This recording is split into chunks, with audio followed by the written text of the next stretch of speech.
Hello, I'm Mark, and today I want to talk to you about playing the vocal accompaniment, the verses, for the Willie Nelson tune, Funny How Time Slips Away. We're playing this in the key of D, and we started out with this open D down here like this. So it goes like this.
So on. Okay, so that's kind of the way it goes, and pretty repetitive. Now, I change things up a little bit when I play this in performance. You'll notice if you listen to even the recording that I did of it, it's not always exactly what I just played, but that's the premise behind the way that I play the song.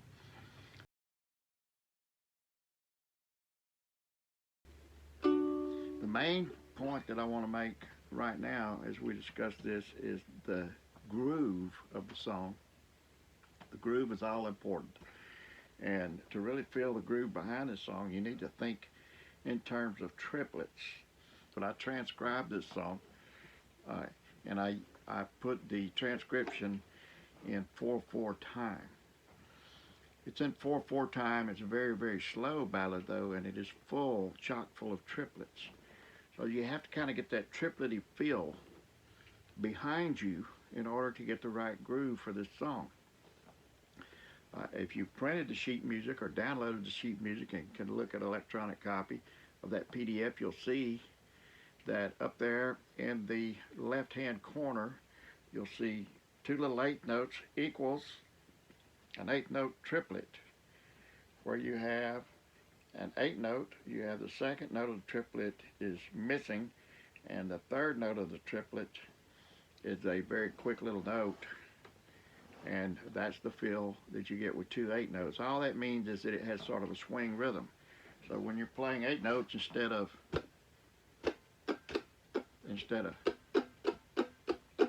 you have,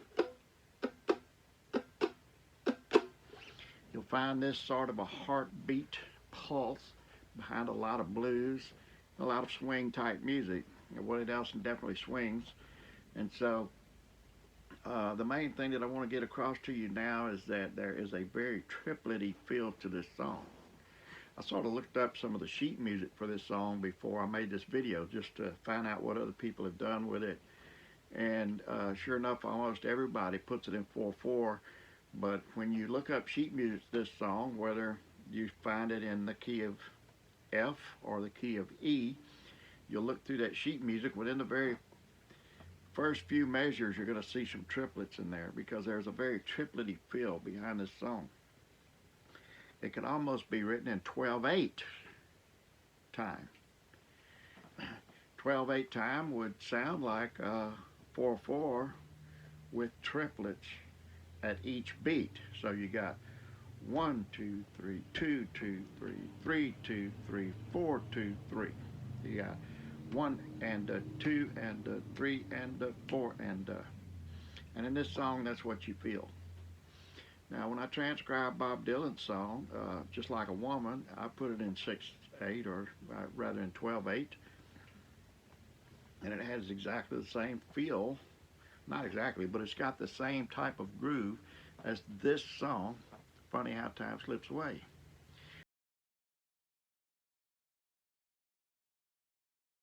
Now when you start that song out here, hello there, you've got that chromatic run. So you're starting out in D, you're playing this A note in your D chord,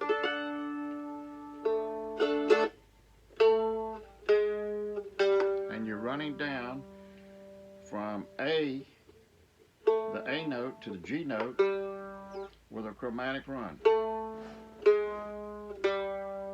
That gets you to the G chord. This is very, very common Willie Nelson to play chromatic runs between chords. And sometimes he plays it with each note right on the beat like that.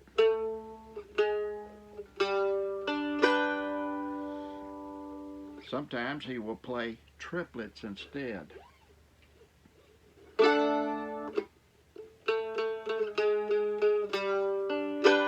Like that. So you got the triplet feel kind of from the very beginning.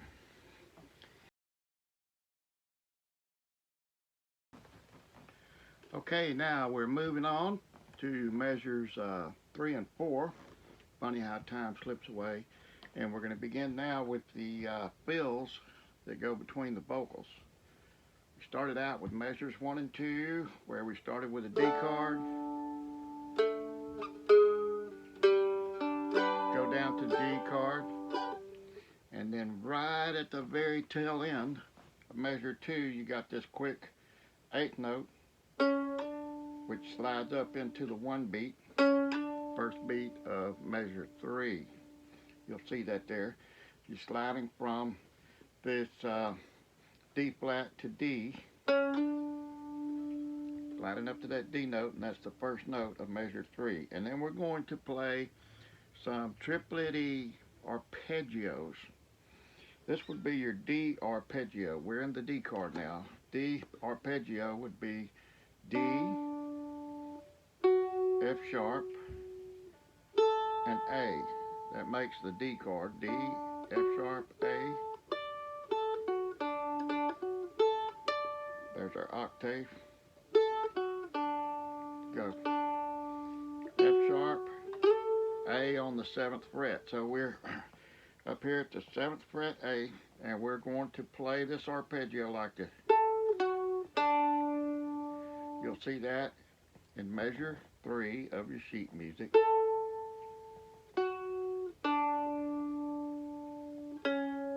And then we play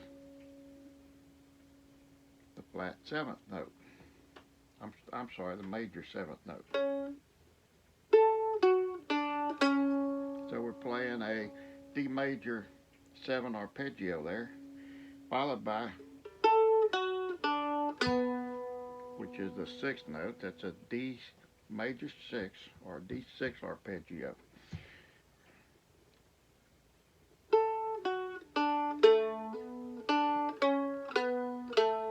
And that's the end of the 4th measure. So the 3rd and 4th measures go like this.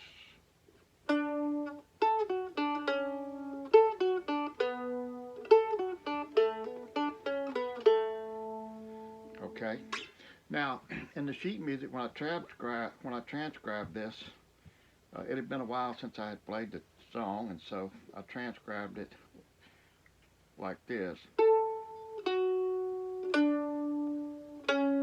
I played the D note here at the 7th fret on the G string. Or anyway, when I notated it in the tablature, that's the fingering that I put in the tablature. So what I want to point out to you now is that actually when I play this tune, I normally play, instead of playing that D note here on the 7th fret, I'll play it open. And that makes it easier when I get to the end to do that figure there. So you look at the tablature, you got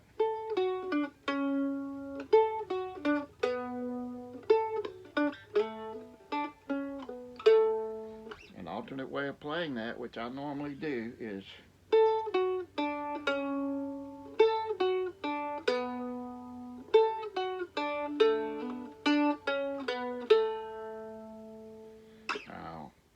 concerning our pick direction, we're going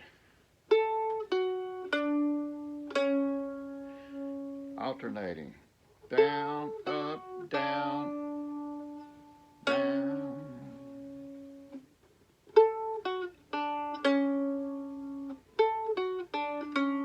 Well, I normally play that with a downstroke here.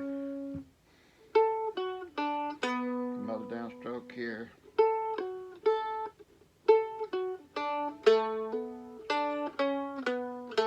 Normally when I play that, I'm going to hammer on here from the 2nd fret to the 4th. Upstroke on the D string. And then I alternate down.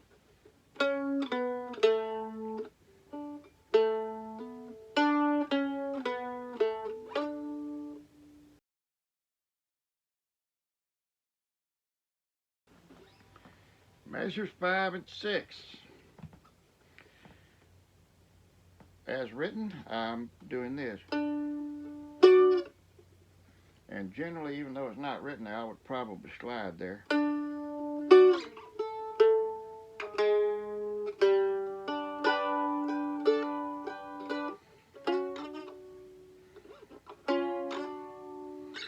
And then at the end of measure 6, I slide from measure 6 into the first beat of measure 7. You'll see that notated. So we're doing this.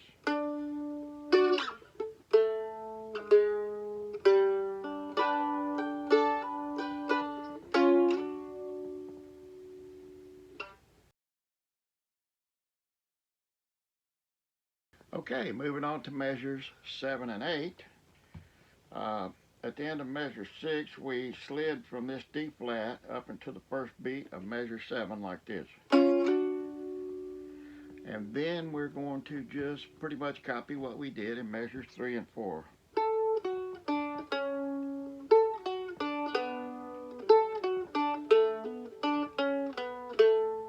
Now you don't have to do it exactly like that every time. It would be kind of boring, and I didn't repeat that exactly every time during the song. Sometimes I left out a little phrase or two or something like that. You'll have to listen to find variations. But these two measures are very similar to measures 3 and 4.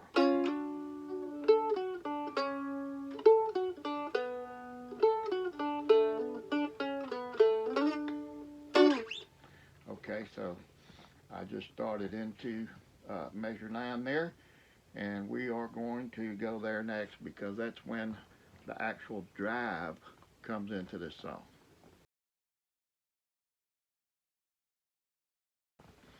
Okay, let's look at measures 9 and 10, and these I'm playing a more rhythm mandolin type part, and it adds a little drive to the song.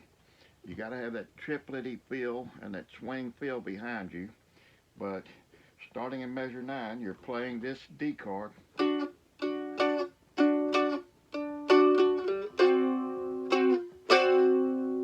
then you go into that D7. Now measure 9 is the C chord, I'm sorry, the D chord.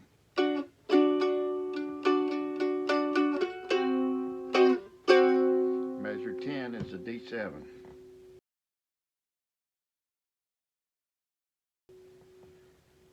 Now we're going to move on into measure 11, which will be this open G chord. And then measure 12 is going to be this E7. From there we launch into the A, then back to the G,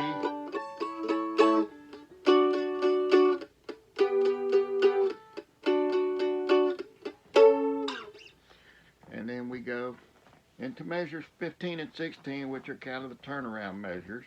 And again, we play this D chord, this alternate form of the G chord, and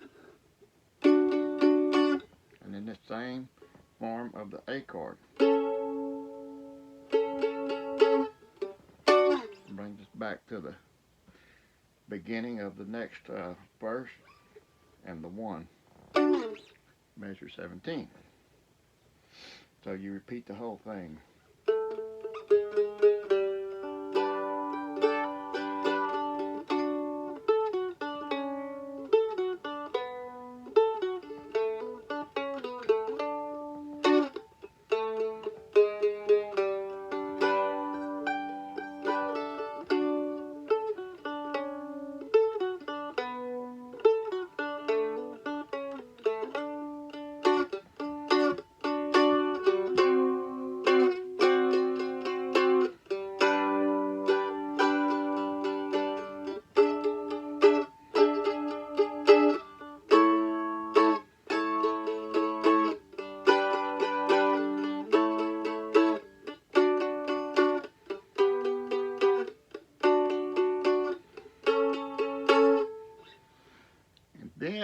we go into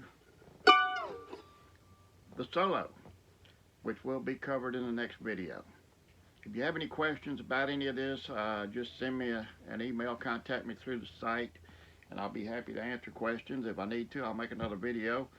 I'm just here to help, so hopefully this might help you to play this old classic, and if it does, then my work is done. Thank you.